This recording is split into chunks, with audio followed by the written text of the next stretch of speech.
Genesis chapter 17. When Abraham was 99 years old, the Lord appeared to him. He said, I am the mighty God. Walk faithfully with me. Live in a way that pleases me. I will now act on my covenant between me and you. I will greatly increase the number of your children after you. Abraham fell with his face to the ground. God said to him, This is my covenant with you. You will be the father of many nations. You will not be called Abram anymore. Your name will be Abraham, because I have made you a father of many nations. I will greatly increase the number of your children after you. Nations and kings will come from you. I will make my covenant with you last forever. It will be between me and you and your family after you, for all the time to come.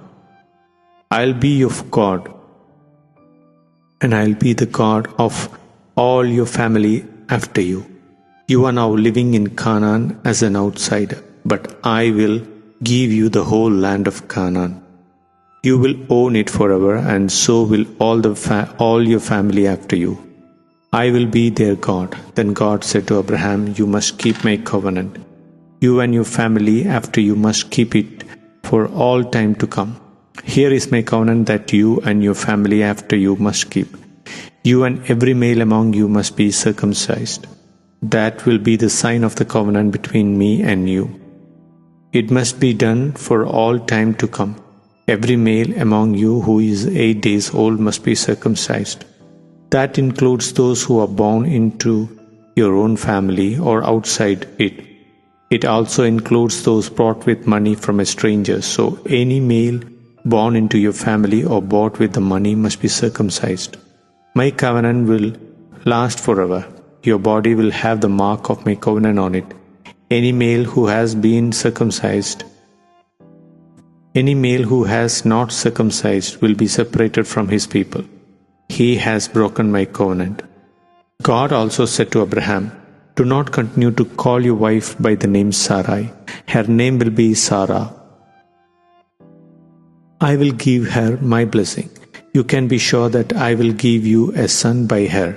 I will bless her so that she will be the mother of nations. King of nations will come from her. Abraham fell with his face to the ground. He laughed and said to himself, Can a 100-year-old man have a son?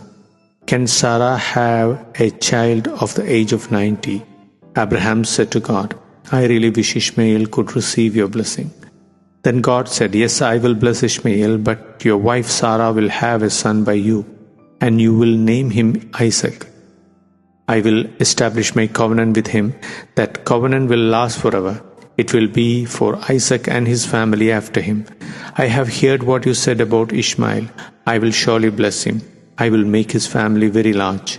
He will be the father of 12 rulers, and I will make him into a great nation.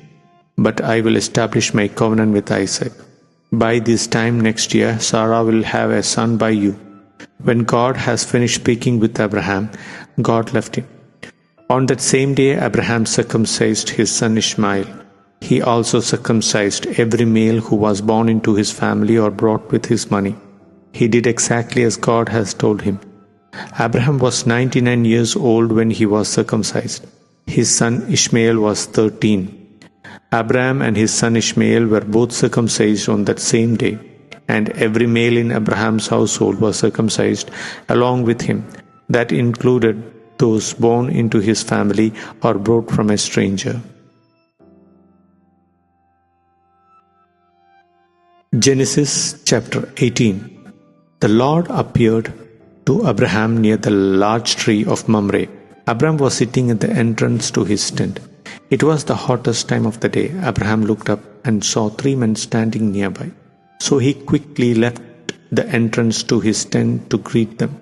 He bowed low to the ground. He said, My Lord, if you are pleased with me, don't pass me by. Let me get you some water. Then all of you can wash your feet and rest under this tree. Let me get you something to eat to give you strength. Then you can go on your way. I want to do this for you now that you have come to me. All right, they answered. Do as you say. So Abraham hurried into the tent to Sarah. "Quick," he said, "get about 36 pounds of the finest flour, prepare it and bake some bread." Then he ran over to the herd. He picked up a choice tender calf. He gave it to the servant who hurried to prepare it. Then he brought some butter and milk and the calf that had been prepared. He served them to the 3 men. While they ate, he stood near them under a tree. "Where is your wife Sarah?" they asked him. "Over there in the tent," he said. Then one of them said, "I will surely return to you about this time next year. Your wife Sarah will have a son." Sarah was listening at the entrance to the tent which was behind him.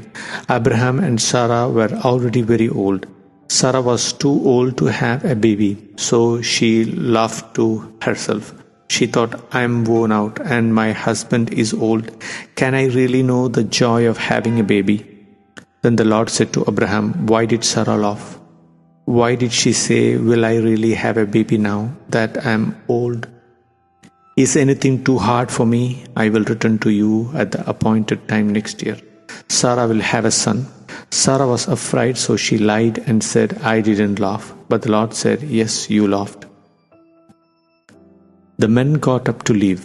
They looked down toward Sodom. Abraham walked along with them to see them on their way. Then the Lord said, "Should I hide from Abraham what I am about to do? He will certainly become a great and powerful nation. All nations on earth will be blessed because of him. I have chosen him. He must direct his children to live in the way that pleases me, and he must direct the members of his family after him to do the same. So he must guide all of them in doing what is right and fair."